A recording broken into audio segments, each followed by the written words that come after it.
Então, quando eu penso em atitude, eu penso nisso. Eu penso na sua capacidade de se preocupar mais com você do que seu adversário, porém, entender quais são os problemas que você vai enfrentar e qual é a concorrência que você tem do seu lado.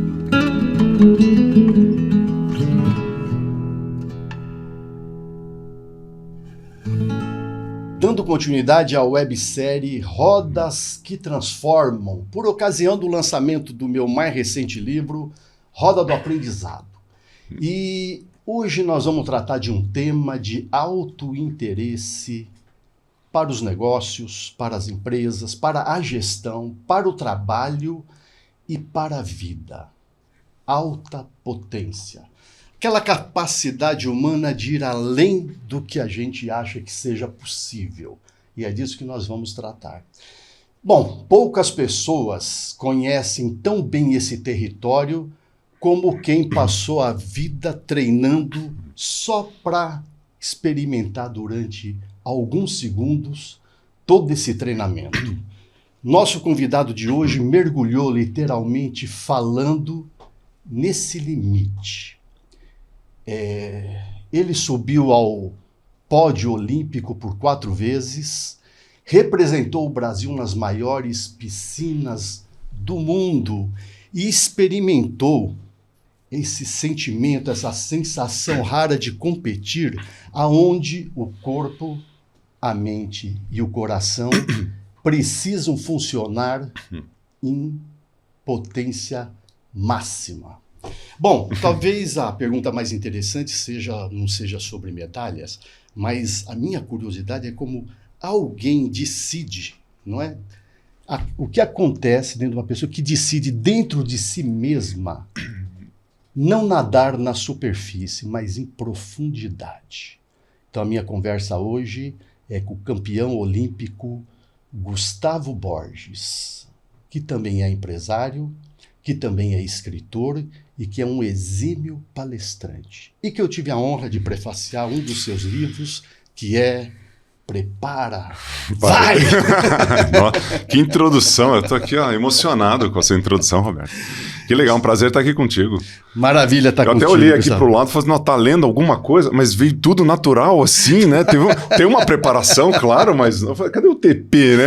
Isso de preparação, prepara. Não tem TP, viu? Não tem TP. Tá preparado. Preparado vai. Você entende bem desse negócio. Prepara vai. Certeza, certeza. Gustavo, você sabe que eu te conheço há muito tempo, mas tem aquelas coisas que na hora que eu fui preparar... Já deu umas voltas no quarteirão, né? Mas eu fiquei pensando assim, falei, puxa, mas tem coisa que eu ainda não sei do Gustavo e eu vou aproveitar esse nosso websérie aqui para aprender. Mas sabe que eu fico intrigado?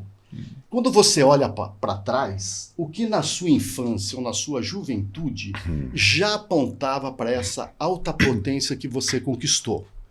Né? E você não conquistou só como campeão olímpico, você conquistou em todas as outras áreas. Isso que eu acho... uma coisa incrível em você. Acabei circulando em várias áreas, né? Primeiro, um prazer estar aqui contigo, falando de potência, falando de resultado, né? De empreendedorismo. Acho que quando a gente está juntos, o papo flui, né? E a gente já teve, acho que desde 2010 que a gente se conhece, 2008, por ali, né?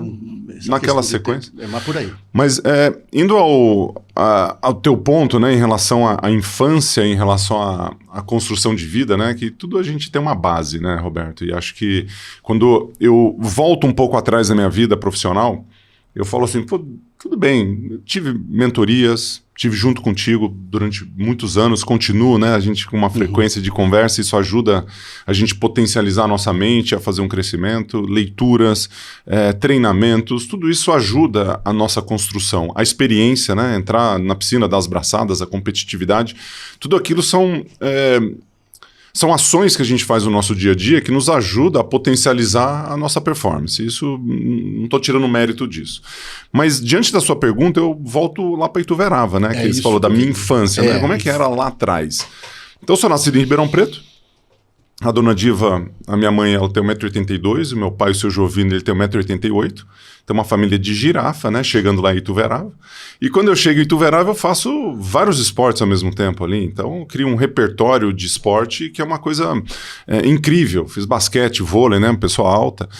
Fiz hipismo, então o cavalo não deu conta de mim, então eu vou para outra coisa. Joguei tênis e fiz natação.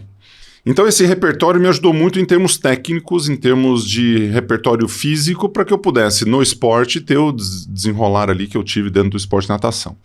Mas um dos grandes aprendizados, né, que veio da infância e que tem conexão com essa potência mental para dar o resultado, ele veio do papai e da mamãe, do vovô e da vovó, né, do que a gente aprende dentro de casa e dos valores familiares, né? Muito do que eu aprendi contigo e continuo vivenciando isso são os valores virtuosos que a gente tem. E é uma grande contribuição que a gente tem para as pessoas, né? Seja na empresa, seja na família, seja em qualquer situação social que a gente vive. E quando eu tinha 9, 10 anos de idade, lá em Ituverava, o vovô e a vovó, o papai e a mamãe falavam o seguinte: ô filho, neto, tem 2 coisas que você precisa fazer, que se você fizer isso, o resultado dele vai vir. E eu gosto muito dessa simplicidade, né? Quando você olha para coisas simples e práticas, você consegue desenrolar um resultado assim, fora do normal, fora do comum. E eles falavam que eu precisava ter capricho, né? Caprichar, que é fazer bonito, e comprometimento, que é se comprometer com alguma coisa ou alguém ali, para fazer alguma coisa acontecer. E aí, incrivelmente, como num passe de mágica, quando eu me comprometia e quando eu caprichava, o que acontecia? Eu nadava mais rápido e tirava notas melhores na escola. Né? Então eu evoluía como atleta, mesmo com 9 anos de idade. E por com 10 tabela... anos. E melhorava nota na escola também, porque eu dedicava, porque o compromisso é com aquilo que você decide fazer. Então, tudo bem que na natação eu queria ir, na escola eu tinha que ir, né? Tinha uma característica ali, mas o comprometimento e o capricho funcionava. Aí eu faço um corte disso para minha vida universitária. Então eu saio da infância, né, que é um grande aprendizado que eu acabei de mencionar, e eu vou para a faculdade, né? Sou formado em economia pela Universidade de Michigan. E toda vez, aí muda a terminologia, né? Eu tinha um treinador, os treinadores americanos é assim, do your best, em inglês. Faça o seu melhor. E fazer o seu melhor tem a ver com excelência, tem a ver com o capricho. Nada mais é do que o capricho, é a mesma coisa, só que uma palavra diferente, né? Mas está muito conectado. Então, na faculdade, quando eu nadava, quando eu me comprometia e quando eu me caprichava no que eu fazia ali, eu nadava mais rápido e tirava notas melhores na escola. Olha que loucura. Pô, parece uma coisa insana. 10 anos depois, aí eu já sou um homem, já estou numa fase, né, adulta ali, com 20, 22 anos de idade, só que a potência daquele esforço, daquele compromisso, daquele capricho, ele é diferente, o conceito é o mesmo. Então, por exemplo, eu andava mais rápido, e tirava notas melhores, nada mais rápido era a medalha olímpica, era recorde mundial. O estudar e melhorar as notas me dava uma potência diferente para a minha vida profissional, que era um encaminhamento ali. Eu estudei economia porque eu queria fazer negócio, eu queria ir para a área ali mais de administração. Então, naquele sentido, eu falei, cara, tem coisa aí. Porque se é a mesma coisa que acontece para uma criança, para um jovem de 8, 9, 10 anos, para potencializar a vida infantil, você utiliza com 20, 25, com 30, 40, 50... Você estava descobrindo um padrão comum. Mesma coisa. Mudava o nome das palavras, de capricho para excelência. O outro era compromisso, né? Comprometimento. Comprometimento. Se comprometa com isso aí, que você decidiu. E coisas simples, né? E a gente tem uma capacidade de complicar a vida demais. E acho que quando a gente simplifica, né? Se você pensa assim, execução, né? Vai na empresa, no trabalho, no empreendedorismo, a boa execução, ela não tolera complexidade. Isso é uma regra. É claro que isso ele vai atrapalhar uma boa execução. Aí você vai para a vida de uma criança, ele não pode ter complexidade, tem que ser simples as coisas. E aí você joga a facilidade e a simplicidade para uma vida adulta. Então, olhando para trás e pegando esses elementos, né, do meu pai, da minha mãe, dos meus avós, da família presente, né, que tive, eu acho que esses ensinamentos eles me trouxeram muitos benefícios, né? Um olhar diferente para a performance. E aí, quando nas adversidades, você acaba, vamos caprichar um pouquinho mais aqui. Então, melhora seu poder mental, né? Porque Deixa eu entrar nisso. Você entrou agora no meu território, poder mental. Aqui, aí, modelo mental. Deixa eu ver o que você acha do que eu vou dizer. O cara vai começar na academia hoje, ele entra no primeiro dia, ele olha para um halter de 20 quilos e fala, porra, não é para mim esse negócio. E o professor vai entregar para ele um de 3 quilos. E ele, então, consegue erguer esse halter de 3 quilos. Tá. Ele tem capacidade para um halter de 3 quilos. Só que ele continua treinando, as semanas passam, o corpo responde, e daí a pouco o professor olha para ele e fala, olha... Vamos pro 5? Você vai poder... Não, eu já ia logo para uns 10, mas vamos pro 5. Você vai poder... Não, mas você vai poder elevar um de 10 quilos. Então, assim, o de 3 quilos é capacidade, o de 10 quilos é potencialidade. Só para a gente, assim, ajustar umas linguagens aqui e entrar em uma coisa que você entende bem do que eu estou falando, ainda mais quando eu entro nessa parte de atividade física. E aí passa mais um tempo e ele consegue o de 10 quilos. Então ele tem potencial. Aliás, agora não é mais potencial, porque se ele consegue já é capacidade. Então o que era potencial agora é capacidade. E potência é isso que ele desenvolveu na hora que ele sai do 3 e vai para o 10. E provavelmente se ele for um cara disciplinado, ele vai chegar no 20. O corpo responde e o corpo ajuda. Perfeito. Né? Agora, veja que na apresentação eu falei assim, o que acontece dentro de alguém que decide não nadar na superfície mais profundamente? Ou seja, o que acontece dentro de alguém que não para nos 3 quilos? Por exemplo, nós conhecemos profissionais, colaboradores, até líderes, que é líder de 3 quilos. Não sai disso. Tem aquele que do 3 vai para o 10. Tem aquele que do 10 vai por 20. O que acontece? E tem uma coisa também, Gustavo, e aí isso eu quero ouvir muito de você. O nosso potencial não está na nossa zona de conforto, concorda? Sem dúvida nenhuma. A capacidade até está, porque você chegou lá e se você quiser se acomodar no halter de 3 quilos, então você está na tua zona de confortavelmente, você vai levantar 3 quilos o resto da vida. Sim. Mas se você quiser ir para os 10 ou 20 quilos, você vai ter que sair da zona de conforto. Perfeito. Eu quero te ouvir disso. O que acontece com alguém que topa viver uma vida incômoda? Tá. Uma vida incômoda. Eu acho que tem um elemento dentro que você trouxe aqui que é interessante, que é assim, o potencial é aquilo que você ainda não atingiu, que você pode atingir desde que você desenvolva a sua capacidade, né? Então, esse é o raciocínio. E muitas vezes o que acontece é que iniciar ou achar que a capacidade é 3 e ela, no caso, ela for 5, mas você tem limitações, aí você já começa abaixo do nível ideal que você poderia começar. Ou seja, você mesmo limita então assim, eu posso ir 5, a minha capacidade é 5, mas deixa eu começar com 3, porque a carga é mais fácil, né? Então isso acontece na vida das pessoas. Então você tem potencial para 20, porque se chegou a 20 você tem potencial, mas você está em 3 e a sua capacidade é 5. Então como é que é isso na vida das pessoas? Se você pega o modelo mental do atleta, se ele tem capacidade para 5, ele vai a 5. Ele não fica no 3. Então tem um desenho de treinamento onde essa capacidade ela é exigida ao longo do seu treinamento. Então se a capacidade máxima que você pode atingir, é ali que você está. Agora o desenvolvimento de potencial, que é o índice olímpico, ele vai acontecer daqui a 4 anos, por exemplo. Então acho que a limitação, eu acho que as pessoas têm, de forma geral, né, ser um pouco mais genérico, é que se você está abaixo da sua capacidade, você está na zona de conforto. Se você está na sua capacidade explorando o seu potencial, aí sim você está um pouco desconfortável. Porque se você está a 3, né, atividade física é um bom exemplo, porque se você tem capacidade de fazer a 5 e você faz a 3, você pode não ficar tão dolorido. Você pode ficar confortável, tá gostosinho ali. Mas se você fizer 5, você vai ficar dolorido, vai ficar mais cansado. E aí, como é que a sua mente vai reagir para uma coisa... Você é uma pessoa sedentária, começa a fazer agora atividade física. Né? Talvez uma estratégia de estar abaixo da capacidade para treinar a mente, para chegar na capacidade e depois para o potencial, aí pode estar a grande vitória para uma pessoa que não tem esse cenário de atividade física inserido no dia a dia. Agora, para atletas de alto rendimento, isso não existe. Você está no teu potencial. Aliás, você está na tua capacidade máxima ou você tem que treinar próximo dela. Se você não está, o seu resultado não vai ser o melhor possível. E aí você começa a ficar um pouquinho para trás ali no teu dia a dia. Mas, Gustavo, deixa eu entrar onde a gente ia entrar naquele momento lá, né? Quando você falou em poder mental, eu falei, opa, modelo mental entrou no meu território. Um desempenho superior, ele depende de uma... Bom, a pergunta é uma questão de desafio, força física ou mentalidade? A pergunta é, onde é que a mentalidade entra nessa? Porque você não citou mentalidade aí, né? Você está citando assim, bom, o cara tem... Mas está ali, né? Porque quando você fala que você tem capacidade para 5 e você vai para 3, a tua mentalidade ela não está adequada para aquilo que você pode entregar. Então a força mental está muito linkada ao teu desejo, à tua intenção de chegar a algum lugar. Mas depois você volta e faz o que precisa ser feito. Então a melhor definição de disciplina que eu tenho, né, que eu acredito, é disciplina é a forma como você treina a sua mente para fazer o que precisa ser feito. Então, o que precisa ser feito, ele pode ser muito subjetivo, né? Porque você pode achar que você está fazendo o máximo e não está. Aí você está sendo um medíocre ambicioso.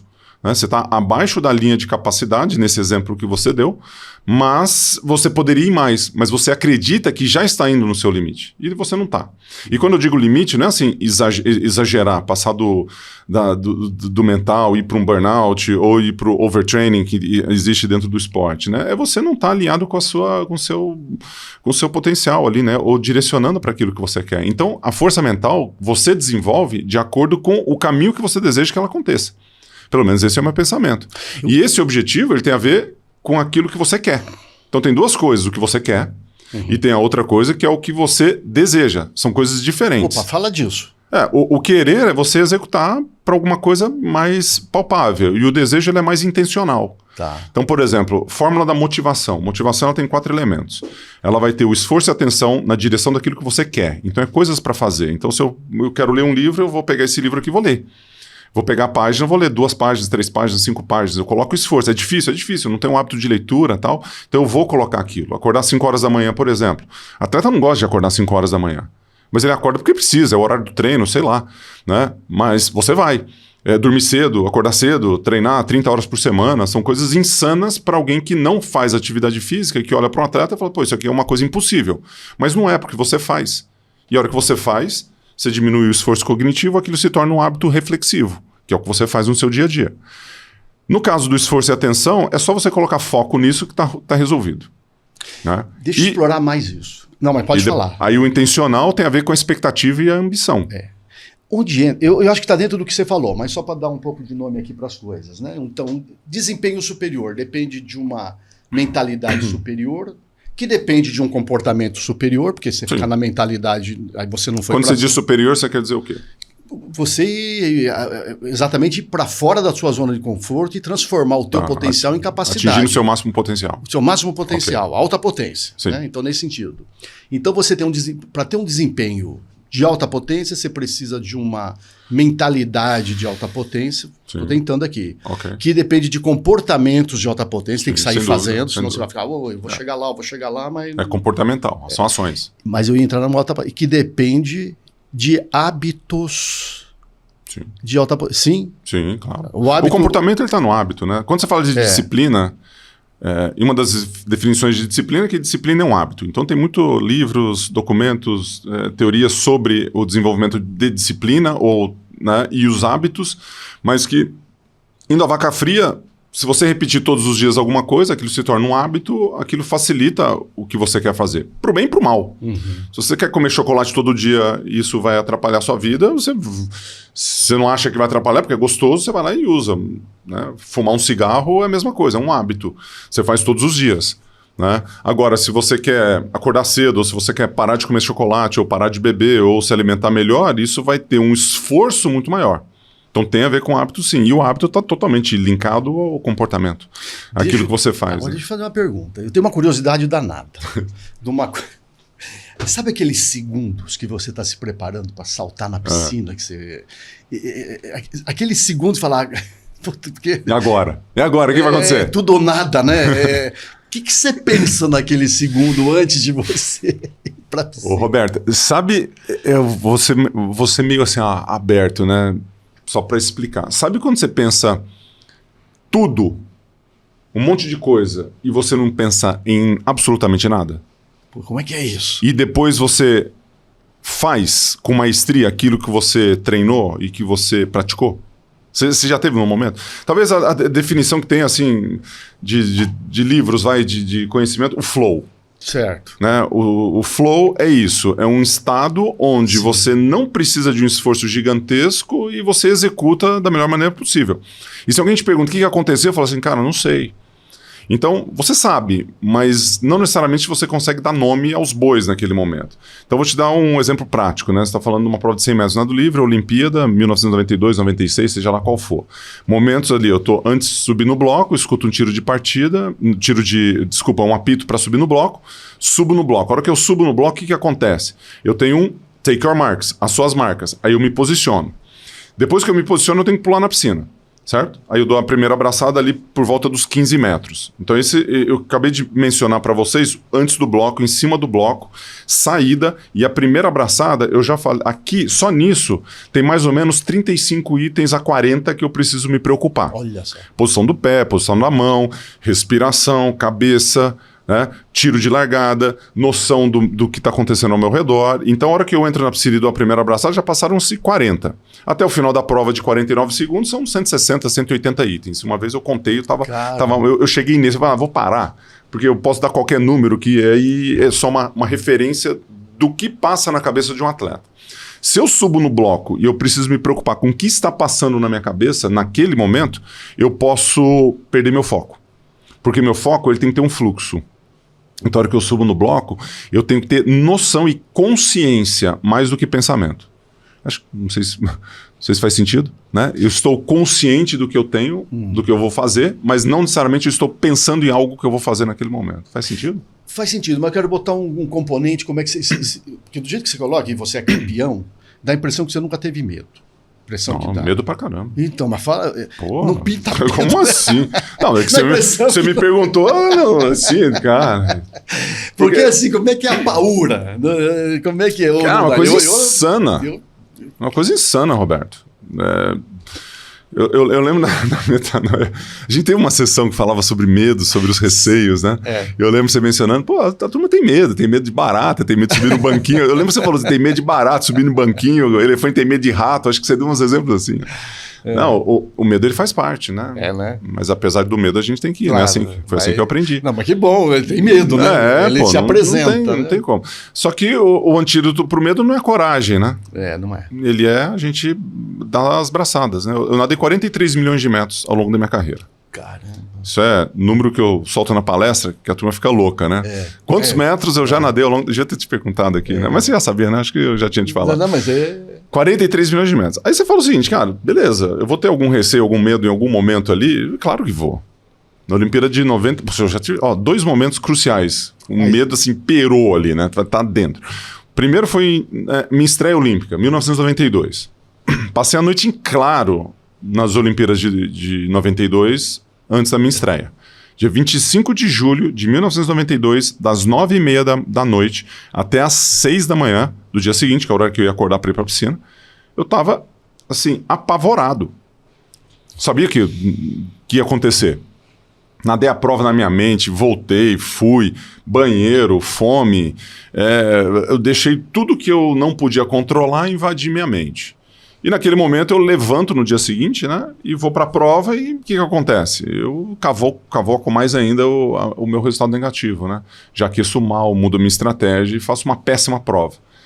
Né? E aí, a hora que eu saio da piscina, eu tô assim, querendo um colo amigo, né? Para fazer as coisas. E lógico que o meu treinador me deu uma dura naquele momento.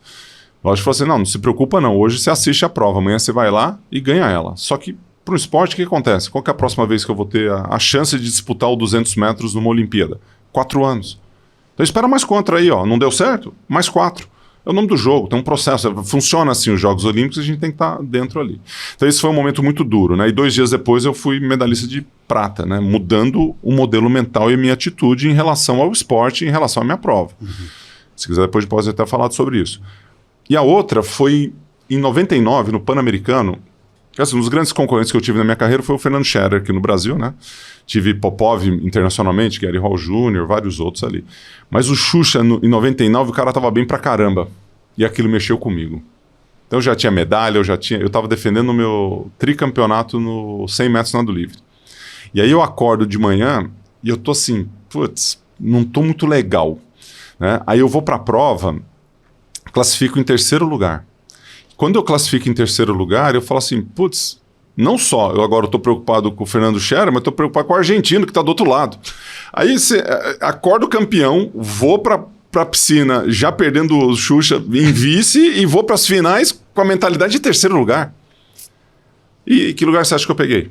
Me diga. 3º. Perdi dos 2 que eu queria perder.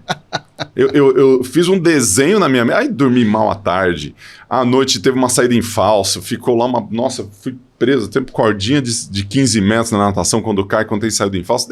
Imagina tudo dar errado.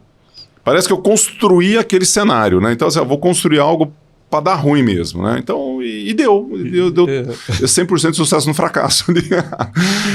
Mas estava aterrorizado, assim, eu não queria nadar, tava tenso, né? E isso acaba interferindo.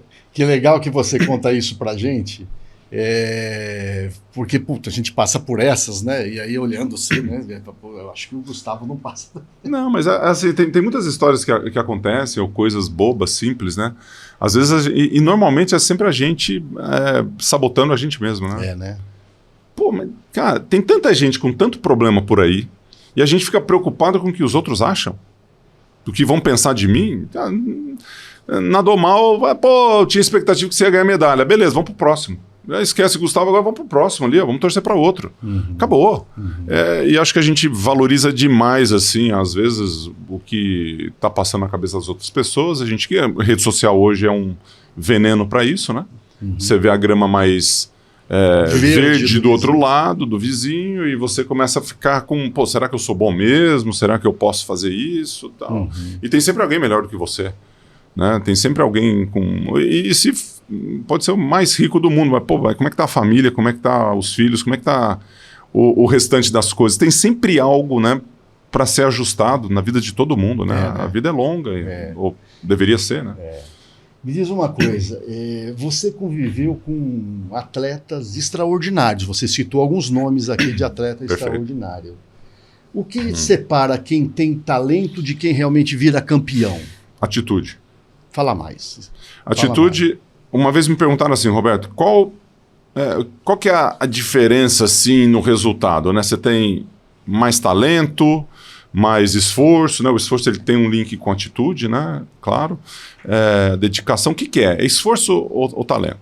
Quando você chega no alto nível de qualquer situação, como educador que você é, como empreendedor, como gestor, como professor, seja lá qual for a profissão e a ação que você faz. Se você é conhecido ou reconhecido por aquilo que você faz, você já está num nível muito acima da grande maioria das pessoas. Porque alguém conhece o que você fez. Você nunca vai citar alguém ou uma coisa boa que alguém fez se você não conhece essa pessoa. Pode ser desconhecimento, porque tem muita gente boa que a gente não conhece, né? Tem muitas informações por aí. Mas quando você vai para o nível do esporte, o esporte de alto rendimento ele tem uma particularidade que sempre vai ter publicidade em cima disso. O altíssimo rendimento ele vai ter isso. Talvez um bilionário você não conheça, tem um monte de gente que é bilionário e você nem sabe quem é. E o cara ganha muito dinheiro e tá lá sozinho, não sai não tem Instagram, não tem nada, o cara trabalha, ele faz aquilo, pô, que legal. Se você conhece a história dele, você admira a história. Né? Você já deve ter conhecido muita gente assim, não sabia que você tinha tudo isso aqui, né? Abaixo da linha do radar. O esporte ele não tem isso. Se você tem resultados extraordinários, você vai ser conhecido ou reconhecido por aquilo que você fez. E nesse jogo, eu vi uma entrevista que eu achei fantástica acho que era o Djokovic, foi o Djokovic. E ele falou assim no tênis, né? A diferença entre o tenista que ganha, que chega lá na frente, né? E o outro que acaba não tendo os mesmos resultados, quando você erra um ponto, você tem um problema sério durante um jogo, é a sua capacidade de voltar para o próximo ponto e esquecer o que passou para trás ali. Que é a resiliência. É superar, é você deixar o passado no passado e você vai para a próxima. Para um jogo de 3 horas, 5 horas, isso pode acontecer com uma certa frequência. Já na natação você tem 49 segundos, 22 segundos para andar uns 50 metros nado livre. Então quando eu entro na atitude é o seguinte, eu subo no bloco de partida, eu tenho 22 segundos para resolver o negócio, ou 49 segundos, eu tenho 180 itens que vão passar pela minha mente para fazer aquilo acontecer. Eu não posso olhar para o lado, né, e olhar para a panturrilha do meu adversário e pensar, pô, esse cara é mais forte do que eu, o peitoral dele é mais forte, o cara é mais alto, é mais baixo, ele tem mais força física. Se eu começo a pensar nisso, o que acontece? Eu estou dividindo a minha energia, e a hora que você divide a sua energia com uma outra pessoa, sobra menos para você. Então, se você entra com uma atitude alta, uma atitude positiva, com uma confiança alta, as chances do seu resultado acontecer de forma mais direcionada para os teus objetivos são muito maiores. Então, quando eu penso em atitude, eu penso nisso. Eu penso na sua capacidade de se preocupar mais com você do que o seu adversário, porém, entender quais são os problemas que você vai enfrentar e qual é a concorrência que você tem do seu lado. Né? E aí, só para encerrar esse tema, eu gosto muito dos livros de vendas, né? E livros de vendas sempre tem uma... Eu sempre tiro vendas e coloco performance, né, nos livros de vendas. E funciona muito bem. Tira vendas, coloca profissional de sucesso. É a mesma coisa, né? E tem um autor que eu gosto muito, que é um livro... Sabe aqueles livros que tem um monte de figurinha? E aí você passa rápido, você lê 15 minutos, você já leu 35 páginas, né? É um livro assim, que chama A Bíblia de Vendas, do Jeffrey Gitomer. E ele tem na página 67, lá em cima, ele coloca, ele coloca uma referência que 50% das vendas é feita pela atitude do vendedor. Eu falo assim, cara... Sabe, é o viés de confirmação, né? Fui atrás de uma confirmação para aquilo que eu acredito. Se 50% das vendas são feitas através da atitude, o que é o resto? Pô, aí sim, a sua habilidade, produto que você vende. Conhecer o produto. Conhecer o produto. E todo externo, coisas externas, dólar, sei lá o que interfere no seu produto. Mas 50% 55%. Não, 50%. 50%? Tá. Segundo ele diz ali. Okay. 50% do teu resultado vem da tua atitude. Então, pô, funciona para natação, funciona para o esporte, funciona para nós. E a atitude que você fala é essa de autoconfiança. É lógico, atitude positiva. Não pode ser atitude negativa, né? Não, claro. Atitude para a busca do resultado. Isso é metade. Isso é metade. Eu assimilei isso e falo assim, pô, o que é... Quanto do resultado é para cada coisa? 50% é atitude. Claro. O que você acha? Não, eu... Te convenci? Já seria... Você pode ter uma visão diferente. O que você acha? Não, eu penso que tem muito a ver com isso, sim. Agora, eu tenho... É que eu tô cravando 50%, né? Então... Se eu te pudesse dar um pitaquinho nesse assunto... Claro. Primeiro concordando. Mas se eu pudesse dar um pitaquinho nesse assunto... Mas... Além da minha mas não parece que eu tô descaracterizando e eu não tô. Não. Mas eu penso que... Tem uma palavrinha aqui. Aliás, eu queria depois até falar um pouco, mas daqui a pouco. Senão eu ainda quero ficar mais no campeão olímpico. Depois eu quero falar um pouco do empresário, né? Dos teus negócios e das tuas coisas. Mas em atitude de venda, em operação de vendas, não tem um componente chamado empatia com o interlocutor? Como é que é esse componente? Isso está nas habilidades. Está lá do outro lado. É menos que os 50%. Porque você pode ser uma pessoa que não tem uma característica empática como o outro, mas você desenvolve a habilidade de, com pessoas que, no momento de venda, você se tornar uma pessoa mais empática. Tá. Você pode desenvolver uma habilidade. Tá. Eu estou chamando aqui uma habilidade de comunicação. Eu estou chamando de empatia é um pouco mais sofisticado. Mas comunicação é treinamento. Comunicação, assim, interesse pela pessoa, conhecimento dela, empatia. Não, mas isso está em habilidade desenvolvida. Comunicação você desenvolve. Atitude você decide. Tá.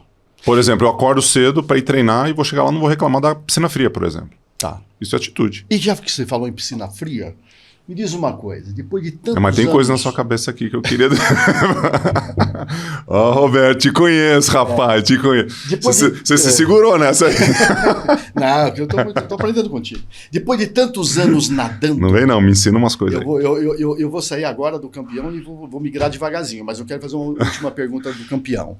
Depois de tantos anos nadando, o que você pode dizer aqui para quem nos assiste? O que você aprendeu com a água?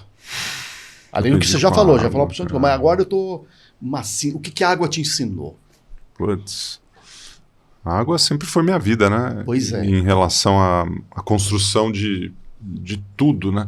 Você sabe quando eu cheguei nos Estados Unidos, quando eu tinha 17 anos, e cultura diferente, comida diferente, morando num dormitório lá da escola, né? E vivenciando tudo completamente diferente daquilo que eu tinha vivenciado ao longo da minha vida inteira, até aquele momento, né, com 17 anos. Então eu ia para aula de inglês, não sabia nada que estava acontecendo, meu inglês era péssimo. Eu ia para aula de história, eu não conseguia terminar 2 páginas de leitura. Na matemática, peguei álgebra. Falei assim, não, álgebra, sou bom de matemática aqui, não vou nem pegar cálculo, porque vai ter algum outro tipo de esforço ali, pegar álgebra, tirei A. Detonava ali na álgebra. Mas tudo que tinha interpretação de texto, leitura, comunicação, entendimento, né, e interlocução, eu era péssimo. Muito ruim, né? Ia para comida, me virava bem. Ia para o cenário que eu vivia, longe da família, diferente, duro, desafiador, né?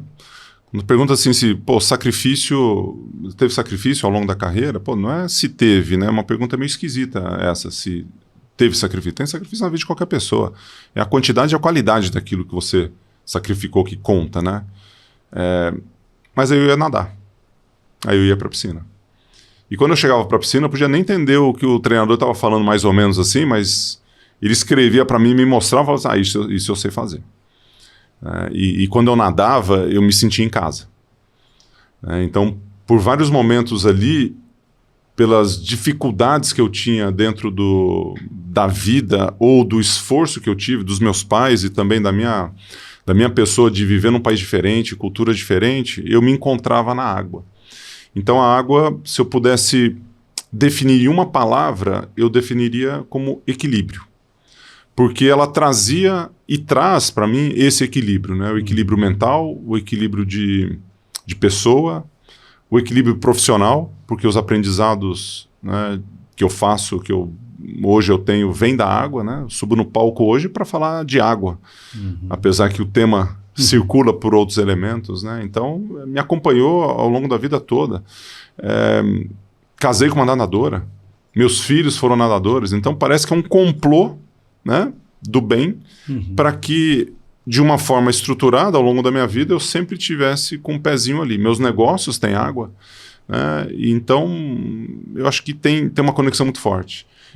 É um cenário familiar para mim, né? Que é gostoso, que me traz conforto e que me traz prosperidade. Que bonito isso, viu, Gustavo? Essa relação com a água, né? Você colocou equilíbrio, né? Mas assim, eu tô te escutando aqui, é uma relação até mística, né, cara? Tem uma paz, um apaziguamento a hora que você fala, assim, parece que tem um lugar que... Aqui, parece que a tua centralidade está na água, assim, o lugar onde você mais está no teu eixo, né? Te ouvindo, essa impressão que me deu foi... Que você pensa, cara, eu nado desde os 8 anos e até hoje eu tô nadando na minha mente, né? Eu nado pouco hoje em termos de natação, né? Mas o fato de nadar ou não nadar, ele não tem a ver com isso, né? Ele tem a ver com a memória, com isso que acontece, né? Com a história e tem sim uma profundidade muito grande. Tem sim. Que bacana. Bom, agora sim, né? Agora... Essa pergunta você já deve ter respondido 1 milhão de vezes, mas responder para o amigo aqui é diferente. Então, assim, quando termina a carreira de ator... Você provoca diferente, né? Você vai ali, fala, eu quero mais daqui, mais ali, ó. Que condução. Mas assim, a hora que termina a vida do atleta, né? O que é mais difícil? Perder o pódio ou reconstruir quem você é? Porque aí você perde o pódio... Reconstrução, com certeza. Com certeza. E como é que é essa reconstrução para o cara que tantos holofotes em cima, e como é que é isso? Eu acho que tem uma característica assim do esportista, e de forma geral, de novo, eu não gosto muito de ser genérico, eu gosto de ser mais objetivo nas considerações, mas eu vou ser genérico agora, que acho que faz parte talvez do contexto que eu queira colocar. O esportista profissional, né? O esportista profissional do nível que eu participei, do nível profissional, que você é remunerado para fazer aquilo, você tem um certo benefício ali de não precisar pensar em muitas coisas fora aquilo que você faz, a execução do teu trabalho. Isso é ótimo em termos de resultado. Mas eu acho que traz um pouco de preguiça mental para o atleta, de certa forma, para todos nós, né? Porque, no momento que você precisa levantar para pegar sua própria água, fazer sua própria mochila e comprar sua própria passagem aérea para uma viagem, pode ser um desafio, né? E eu estou só generalizando, porque é muito cuidado com os atletas. Então, ao longo da minha carreira, eu sempre tive muito cuidado. Como é que você está? Como é que você está? Tudo para que o resultado ele aconteça e, né, o esforço mental do atleta estivesse canalizado, né, para o resultado. E a hora que você tem muito cuidado muito dessas coisas, acho que você deixa de crescer em outras áreas. E tá tudo certo. Acho que se você tiver um esforço para que o resultado aconteça. Mas a transição, ela te exige algo diferente. E a transição não só do atleta, mas de qualquer ser humano, né? Então, se você transicionar do que você faz hoje para uma aposentadoria, vai ser um esforço grande. Você vai sentir falta, né? E aí, a hora que você fala do pódio, ou você fala dos benefícios que teve ali, ou que tenho, né? Ou que nós tivemos, no seu trabalho vai ser o mesmo. Pô, será que eu vou abrir mão disso? E agora, o que eu vou fazer? Eu vou ficar em casa? Né? Vou me ocupar de outras formas? Para onde eu vou agora, né? E acho que esse sentimento de falta de identidade é algo que persegue os atletas e persegue qualquer pessoa que transiciona, principalmente quando a transição é de carreira, de atividade. Então, por exemplo, eu deixei de ser atleta e me tornei um empreendedor, empresário. Então, eu abri empresa. E nesse momento, eu falei assim, pô, tudo que eu sei como esportista, ele vai me ajudar em termos de consciência, de dedicação, de resiliência. São palavras bonitas, fortes, que me ajudam até hoje, mas eu vou precisar me desenvolver aqui em outras áreas. Por exemplo, como é que eu vou liderar pessoas? Como é que eu vou olhar para uma planilha de DRE e ver como é que está a questão financeira do meu negócio? Como é que eu vou contratar alguém? Como é que eu vou, sei lá, fazer uma campanha de marketing, sentar e conversar com uma empresa que eu contratei? Como é que eu vou atender meu cliente? E aí são coisas específicas dentro do trabalho que o atleta, da mesma forma que ele teve que colocar aqueles milhões de metros ali dentro do esporte, ele vai ter que colocar aqui, nessa atividade. Só que lá você começou com 8 anos, com 7 anos, e você foi até os 30. Agora você está com 30. Você não está com a mesma energia ou com aquela esponjinha de um jovem que começou com 8, 9, 10 anos, né? E você já fez durante tanto tempo que você é bom naquilo. Você tem as palmas, você tem o resultado, você tem o pódio, você tem o dinheiro, você tem a torcida, você tem o fã. E aí você sai e você vai para o incognito. Você vai para o incógnito, você vai para algo que é assim, pô, agora você tem que mostrar que tudo aquilo que você fez no esporte, você também pode ter sucesso aqui. E esse é um desafio assustador para muitas pessoas. E foi para mim um desafio muito grande. Né? A minha transição levou 4 anos. E eu transicionei com as 2 atividades em conjunto. Né? E foi difícil. Eu já estava com filho, estava com família, estava nadando e estava empreendendo. E naquele momento eu falei, cara, algumas coisas precisam acontecer aqui que eu acho que o esporte me ajudou. E aí eu encerro com isso aqui minha fala. Primeiro eu preciso saber para onde que eu estou indo. Então, autoconhecimento, né? Onde eu estou e para onde eu vou. Né? Onde eu estou e para onde eu vou. Né? Um bom mineiro sabe do que eu estou falando. Outra coisa, tem que ter clareza que aquilo que eu estou fazendo faz sentido para mim. Vou te dar um exemplo de clareza, assim, que tem a ver com propósito, com direção, né? Eu adoro essa palavra, clareza. Quando eu saí do esporte, eu comecei a empreender, eu queria fazer alguma coisa relacionada à saúde das pessoas, atividade física, né? A desenvolver pessoas para que eles pudessem viver mais, viver melhor, que é uma coisa que o esporte faz. E o primeiro investimento que eu fiz em termos de negócio foi ser sócio de um bar. Boteco, cachaça, bebida, cerveja, pô, todo mundo fumando no bar. Falei, gente, depois proibiram fumar em bar, mas cara, era uma coisa assim, a turma olhava pra mim e falou, o que você tá fazendo aqui? Eu falei, não, tô investindo aqui, ganhando dinheiro. Nada a ver com você. E aí, a hora que eu vou pro segmento de academias, opa, aí eu tô na minha área. Olha que gostoso isso aqui. Você tem os desafios do empreendedorismo, do negócio em si, mas você o cara tá nadando ali, tá fazendo atividade física. E fala dos teus negócios. Hoje... E aí, só o último elemento da transição é o planejamento. Tá. Você tem um bom planejamento. Pô, não dá para planejar um tiquinho só, né? Ver as etapas ali para ajudar a fazer uma outra coisa, né? Porque o planejamento é muito inserido na vida do atleta. O atleta, ele sempre viveu com planejamento. Um planejamento que foi jogado na cara dele. E se ele tem a noção, com a idade, com a experiência, de analisar um planejamento esportivo do que ele fez na prática, cara, joga isso para tua vida pessoal, profissional, que é o preparo. Você vai nadar de braçado. Que é o preparo. É o preparo. Que você coloca aqui. Mas assim, você tem hoje academia? Sim. Não é? Conta aqui. Dos negócios em si? Dos negócios. Academias, nós temos... Isso é legal em termos de experiência, porque eu já abri negócio, já quebrei negócio, né? Então eu já fiz de tudo. A gente já chegou a ter 5 academias, 2 continuam hoje, uma quebrou, outra a gente vendeu e outra a gente arrendou. Somos donos da propriedade. Já tive negócios relacionados a franquias de café. Vendemos também essa unidade. Andou Vendemos de lá. quem? Sócios, grupos. Então o Renato você conhece, um dos meus sócios, nesse segmento, o Renato Ramalho. Abraço para o Renato Ramalho. Metanóico também participou de toda a construção junto aqui. O Felipe, que você conhece também, e o Guga, né, que participaram de alguma forma ou outra dentro dos processos ali. Então, nesse segmento, a gente tem as academias e temos também a metodologia, que é a MGB, que é uma linha de gestão aquática, né, o licenciamento para empresas, para gestores aquáticos que desejam desenvolver a área comercial, a área pedagógica dos seus negócios, né? Então a gente ajuda esses empreendedores a criarem um ambiente mais próspero dentro da parte aquática com seus alunos, né? Então a gente faz uma transformação com os nossos negócios através da educação aquática. Então a gente vai muito por ali. Uma outra linha de investimento de empresas, hoje eu sou sócio da Vita, que é uma linha de suplementos, né? Vita Suplementos. Opa, estou me atualizando, então, eu não sabia dessa. É uma empresa 100% online, agora entrando um pouco no B2C de lojas, no varejo, mas é uma empresa que eu já estou mais de um ano e pouquinho já, como investidor, como embaixador também da marca.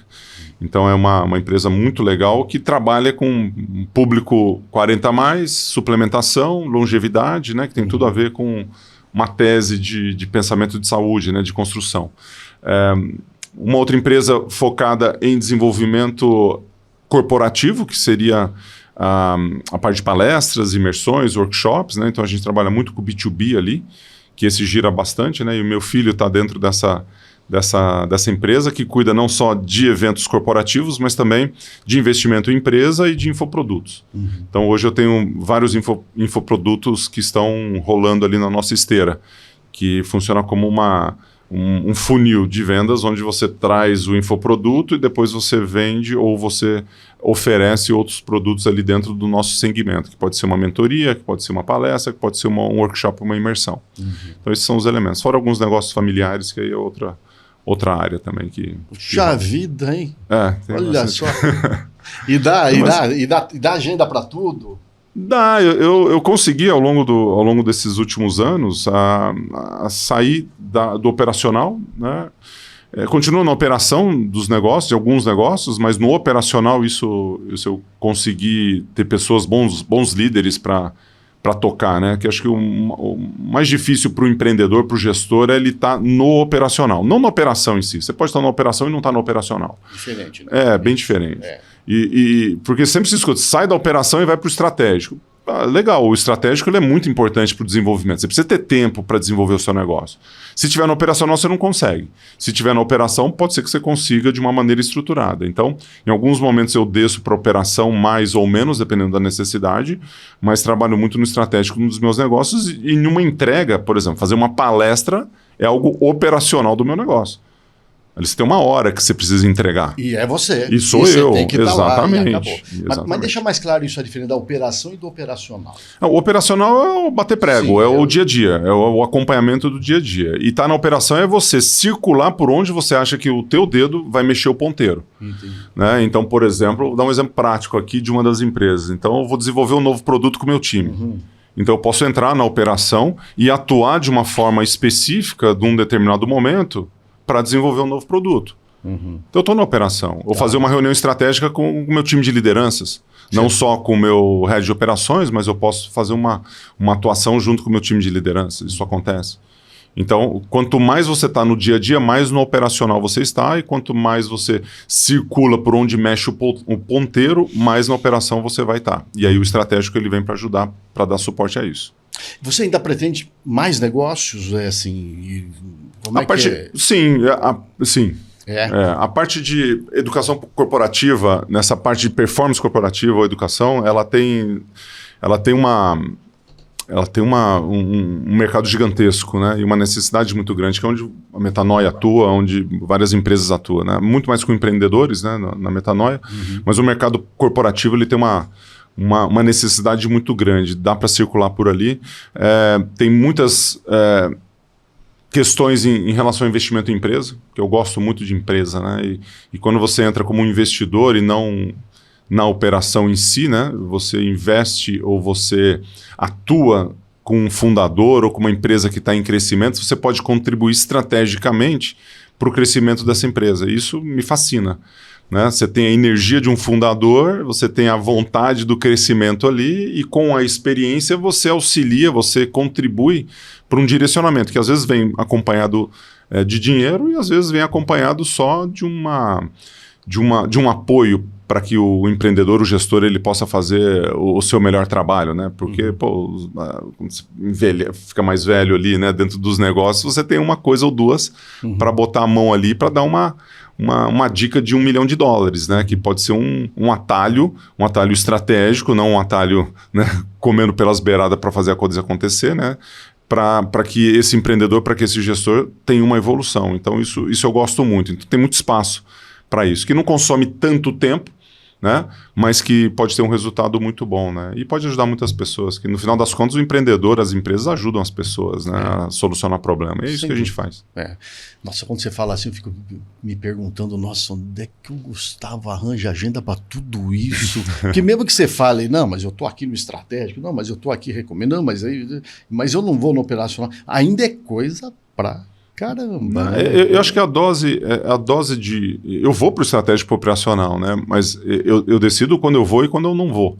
Acho que esse é a grande sacada do empreendedor que quer quer que a operação ela sobrevive sem ele, sim, mas que ao mesmo tempo ele continue apoiando a operação que ele cresceu, que ele fez.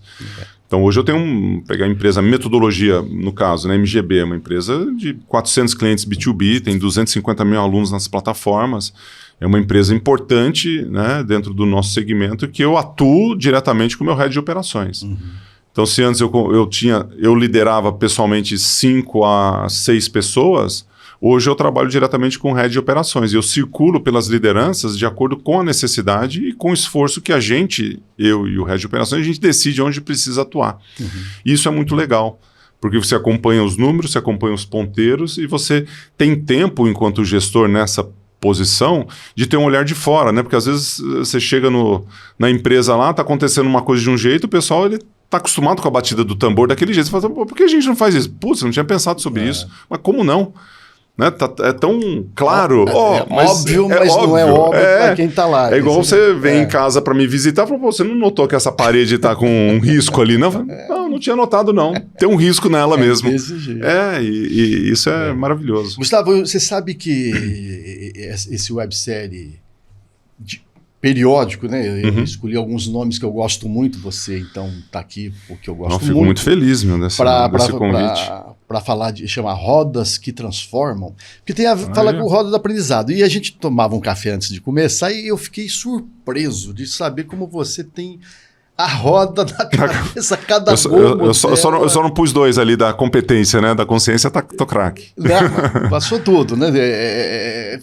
E aí, como é que é a roda para você? Onde você... A roda fala da tua experiência com ela aqui. Ela foi introduzida por você bem de forma branda na construção da Metanoia, quando eu participei do processo, né, contigo. Porque você utiliza a roda do aprendizado em todo o processo. Quando você apresenta a ele, você já vivenciou. Sim. Né? E isso é fantástico, porque você... Lembra quando eu fiz isso? Aí, quando você vai para o método que você aplicou ao longo da jornada, acho que você faz isso na segunda imersão. Antigamente era na segunda, né? Imersão. A primeira você só o couro come. Você destrói nós lá, aí na segunda você começa a contar umas coisas. Fazendo Edgar. Aí no terceiro encontro, você já sabe mais ou menos onde você tá pisando, e no quarto. É que não tem mais, o formato mudou, né? Tem todo diferente. Mudou um pouco, mas segue Nossa, eu lembro no convento lá.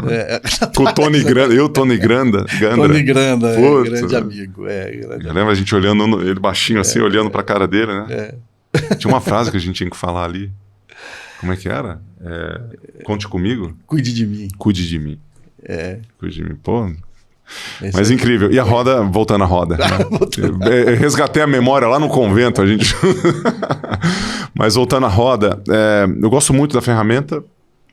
Gostei mais da forma como ela foi apresentada para mim, né? Pela sua condução.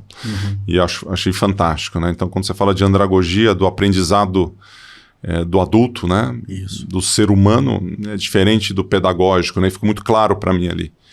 E acho que nos dá uma calma e uma tranquilidade em relação a condução de tudo que a gente faz, né? Na conversa com marido e mulher, eu até lembro uma frase que você falou num determinado momento, falou assim, pô, isso aqui na mão do diabo tá perdido, né? Bota isso aqui na mão errada, você tem uma estratégia, né, que ela é incrível, mas graças a Deus ela está em boas mãos. Graças a Deus, está em boas mãos. E ela traz um elemento de condução, de percepção, de escuta, né? Isso. Você escuta bastante, esse que é o negócio. E a hora que cai a ficha, ela tem... E depois tem teste, né? Porque a hora que você vai para a competência, ela tem aplicabilidade. Daquilo que você decidiu, daquilo que você aprendeu, daquilo que você quer fazer. Exato. E você pode questionar, claro, e você pode aplicar, pô, deu certo, não deu certo, e ajustar, né? Então, eu gosto muito. Na habilitação é a última, né? Habilitação e incorporação. Incorporação que é a última, é o Izinho. IH, eu lembro das letras, assim, né? Veja a roda. Você sabe que... eu ia falar uma coisa, acabou me fugindo aqui. O que a gente tem de experiência de educação é mais voltado ao ensino e não ao aprendizado. Sim. Então, assim, a nossa experiência escolar é aquela de olhar a nuca do colega na frente, o professor entra, blá, blá, blá, blá, blá, blá, blá, não te pergunta absolutamente nada. Às vezes ele pergunta, alguma dúvida? E ninguém tem, né? E geralmente ninguém tem porque ninguém foi envolvido no processo, né? E dúvida assim, fala, não, a informação tá ok, entendi tudo. Embora não entendeu nada, né? Mas é o processo do ensino, né? E não é o processo do aprendizado. E quando nós estamos falando disso, eu coloco o subtítulo Como a Educação Humaniza e Transforma Vidas, mas a roda do aprendizado é uma ferramenta de liderança. Sim. Isso é que é interessante. E você falou uma coisa aí que vale a pena realçar. A maior crítica que os colaboradores têm de seus líderes é que eles não escutam. Essa é a maior crítica. Puta, meu chefe não me escuta, né? Só sapatada. Só sapatada. E o que acontece? Acontece que a roda, se o líder vai praticar a metodologia para valer, a metodologia obriga ele a escutar. Sim. Lembra do primeiro gomo da roda? O exercício da paciência. Percepção, você tem que escutar. Percepção, observação. E é isso mesmo? E você só vai dar uma informação se precisar dar no terceiro gomo da roda, que é a informação, porque o bom líder nem não dá mais nada, ele só... Você vira um mero maestro, né, da obra. Eu costumo dizer que as 3 palavras mais importantes de um líder para a sua equipe é eu não sei, que significa você que descubra. E essa curiosidade é o que movimenta o time, a equipe. Isso é perfeito. Né? Bom, eu vou já remeter para o final, que já está marcando lá o fim. Qual foi a medalha que o esporte te deu que ninguém vê? Medalha do esporte que ninguém vê. Que ninguém vê. Putz, que tá cravado aqui dentro do coração? Essa mesma, Gustavo Borges. Eu não sei se ninguém vê, porque os valores, os aprendizados, eles são tão grandes, né? Que se eu falo uma coisa aqui, você fala, pô, realmente faz sentido, né? Eu acho que o esporte, coisas que eu aprendi com o esporte, aprendi a ser protagonista da minha vida. Isso acho que dá para perceber, né, das pessoas quando tem resultado, fala, pô, esse cara foi protagonista, teve iniciativa. Acho que esse é uma coisa que faz todo sentido, né? E que dentro de casa a gente trabalhou muito isso com os nossos filhos, né? De tomar decisão, de acertar, de errar, ter iniciativa. Acho que isso é uma característica muito, muito boa do esporte e que faz com que você aprenda, né, nessa jornada competitiva. A jornada competitiva, ela pode ser muito dura, mas ela pode ser muito rica. Ela deve ser muito rica. Ela é dura e ela deve ser muito rica, né? O aprendizado, ele precisa acontecer, tanto do esforço individual de crescimento, quanto das comparações que você faz. Que o rendimento... Tá vendo? O rendimento você faz através de comparações. Primeiro, segundo, terceiro. Não tem essa. Faz parte da regra do jogo. Acho que um outro elemento é a perseverança. Né? A persistência, a perseverança, que são elementos fantásticos, né, dentro do esporte. Se você pegar os valores do olimpismo, né, eles são coragem, respeito e excelência. Né? E o fair play está muito inserido ali dentro. E para você conseguir tudo isso, você vai ter que ter perseverança, vai ter que ter persistência. né?